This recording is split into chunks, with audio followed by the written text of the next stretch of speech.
What's going on, everybody, and welcome to Rock Gamer. We had a lot of Rock Band news today, and of course it's time for my weekly DLC review. First song we're looking at is Stitches by Shawn Mendes, and this song is pretty average on drums. It's got a pretty standard rock beat that you'd be playing on the toms. It's fairly easy.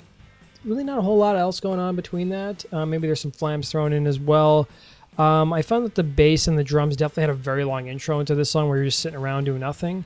The guitar, I'd say the guitar starts out pretty chord heavy, and then there's also like some single notes thrown in it, some three-finger chords. I felt it was mediocre at best. There's nothing that really grabbed me in terms of like this being an excellent song on guitar. It's probably the best on guitar out of all the instruments. The bass is completely skippable. It's just super boring and lots of sustains. Definitely skip the bass. Going to our next song of the week. Our next song is from Fall Out Boy. This is Irresistible. This song actually got leaked a couple weeks ago, and we thought we were going to see it a couple weeks ago on the first Off the Charts pack. And you know what? This one is probably the hardest song on drums out of all the songs that came out this week. It's got a really weird kind of like fast roll on the hi-hat, and it's mixed in with some, playing on the toms. And there's a lot of like alternating between the yellow cymbal and the blue cymbal I found really difficult on this song. I found this song was reasonably fun. It's not the most fun song of the week, but it's still definitely worth checking out and picking up if you're a big Fall Out Boy fan. I found the guitar was mediocre at best. It was just like too much standing around in certain sections where you're not playing enough notes. And I found the bass was super boring like the previous song, just lots of sustains, and that's about it.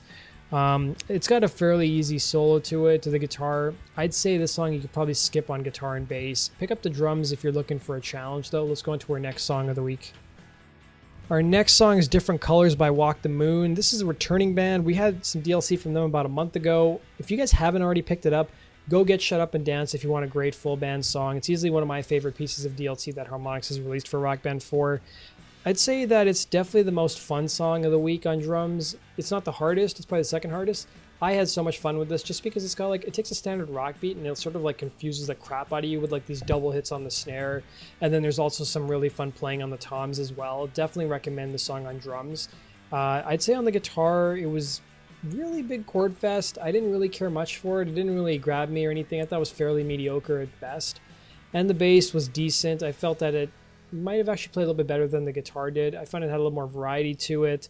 There's some fun hammer-ons as well. I'd say the bass is mediocre. Let's go into our next song of the week. Next song is X's and O's by Elle King, and this song on drums, you're basically playing the same beat, just like alternated on which drum pads you're playing them on, and then there's some flams thrown in too. I found it was mediocre at best on drums. The guitar wasn't bad, and I felt the same way about the bass. It's just sort of uneven. Like the bass has some decent parts with hammer-ons and pull-offs, but then there's some parts where you're standing around playing nothing.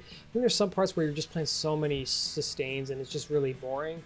I'd say mediocre on best for both guitar and bass. Let's go into our final song of the week. Our last song of the week is probably my favorite song to listen to out of all these songs that came out, and that's The Weeknd, Can't Feel My Face. I never thought we would see The Weeknd in Rock Band, but I'm actually pleasantly surprised that we do see his songs in here. I will start by saying that this is not a fun song on guitar or bass. The bass is probably the best out of either the guitar or the bass. The guitar is just so boring. It's like sustains, then you wait for a bit, and you play some more sustains, and you wait for a bit. The drums are a really standard rock beat with some open hi-hat and some little rolls on the snare. That's literally the song on drums. The vocals are actually quite a bit of fun. I actually was surprised with the harmonies. They actually do offer something different. You're basically not just singing the same thing as the lead singer. You're sort of like singing two separate parts on top of one another and going back and forth, and that was really enjoyable.